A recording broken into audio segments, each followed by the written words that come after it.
नमस्कार दोस्तों, कैसे हो आप? आई होप कि आप बहुत अच्छे होंगे।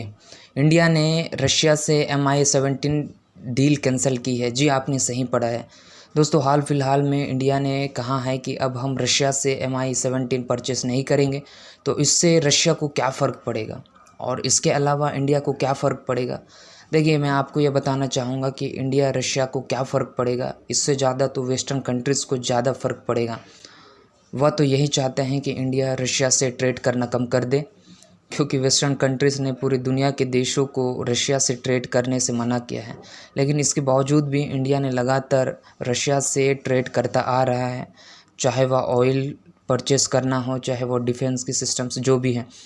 तो ऐसे में जब इंडिया यह डील कैंसिल किया है तो अमेरिका, यूरोपियन कंट्रीज़ के मुख्य समाचार पत्रों के में बड़े-बड़े हेडलाइन में न्यूज़ छापा है कि इंडिया ने रशिया के MI-17 की डील को कैंसिल की है। उनको यह बात की खुशी है कि इंडिया ने हमारे जो सैंक्शंस हैं उसे एक्सेप्ट किया है, लेकिन ऐसा कुछ भी नहीं है। इंडिया ने खुद यह कहकर यह डील को कैंसिल किया है कि हम अब खुद आत्मनिर्भर भारत के तहत एक MI-17 की तरह ही एडवांस और उन्नत किस्म की हेलीकॉप्टर बनाने जा रहे हैं। और इसके अलावा एक और मेजर कारण है, वह है इस साल के शुरुआत में सेना के प्रमुख विपिन रावत जी को हमने खोया है। वह MI-17 में बैठकर सफ़र कर रहे थे, तो यही भी एक कारण है जो MI-17 को परचेस ना करना। तो यह भारत काफ़ी साल पहले से ही प्लानिंग कर रहा था कि 10,000 करोड़ खर्च कर हम एक स्वयं का हेलीकॉप्टर बनाएंगे। तो यह कोई USA का या वेस्टर्न कंट्रीज़ का प्रेशर नहीं है जिससे कि इंडिया ने माना है।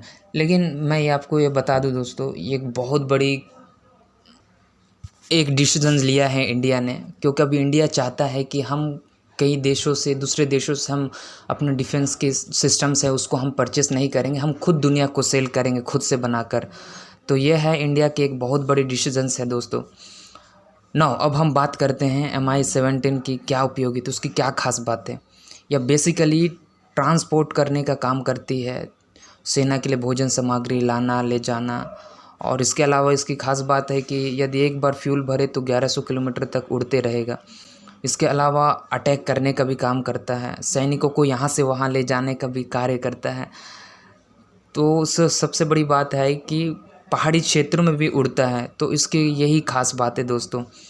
और रही बात इंडिया के लिए क्या मुश्किल हो सकता है यदि MI-17 नहीं खरीदा, तो देखिए इंडिया को ज़्यादा कुछ तो लॉस नहीं होगा। फिर भी यह अभी हम खुद बनाएंगे कह रहे हैं, लेकिन इतने जल्दी तो बनकर तैयार नहीं होगा।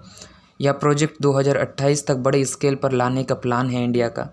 तो यहाँ इस बीच में 5-6 साल गैप हो जाता है। तो इस बीच में यदि कोई वॉर होता है इंडिया पाकिस्तान की ओर से, तो इंडिया के लिए थोड़ा प्रॉब्लम जाएगी। तो इन सालों में यदि छोटे स्केल पर भी यूरोपियन कंट्रीज से या अमेरिका से हेलीकॉप्टर्स ख़रीदा जाए कम बजट में, और इस सिचुएशन को बेहतर तरीके से हैंडल किया जा सकता है और काफ़ी हद तक इस सिचुएशन को, वॉर की स्थिति को कंट्रोल किया जा सकता है, जब तक हमारे जो हेलीकॉप्टर है वो ना बने। और वहीं रशिया की बात किया जाए तो रूस के लिए थोड़ा ज़्यादा ही प्रॉब्लम होगा, उसके लिए थोड़ा ज़्यादा ही मुश्किल होगा अभी, क्योंकि अभी रशिया से कोई भी देश जो है ट्रेड नहीं कर रहे हैं, और ज़्यादातर डिफेंस के सिस्टम रशिया इंडिया को ही सेल करता था। इस हिसाब से भी रशिया को ज़्यादा नुकसान होगा कंपेयर टू इंडिया। तो मैं यह कहना चाहूँगा कि यह डील इंडिया ने कोई अमेरिका के दबाव में आकर कैंसिल नहीं किया, ऐसा कुछ भी नहीं है। इंडिया ने खुद कहा है कि हम अपने स्वयं के डिफेंस सिस्टम को और भी डेवलप और मजबूत बनाना चाहते हैं। और वैसे भी अमेरिका और यूरोपियन कंट्रीज़ का जो सैंक्शन है वो इंडिया पर ज़्यादा कुछ प्रभाव पड़ने वाला नहीं है। इंडिया ने खुद कहा है कि तुम अपने सैंक्शन अपने तक ही सीमित रखो, हम पर ना थोपो, और कोई तुम्हारा सैंक्शन हम पर ज़्यादा असर भी नहीं करेगा। तो इस प्रकार आज आप समझ सकते हो कि इंडिया कौन सा लेवल तक जा चुका है दोस्तों, उसकी फॉरेन पॉलिसी कितनी मजबूत है। मैंने फॉरेन पॉलिसी से संबंधित पिछले वीडियो मैंने अपलोड किया, आप चाहे तो जाकर चेक कर सकते हैं, इसी चैनल में है। और ये थी दोस्तों आज की टॉपिक एनालिसिस। आपको कैसा लगा आप मुझे कमेंट कर बताइए।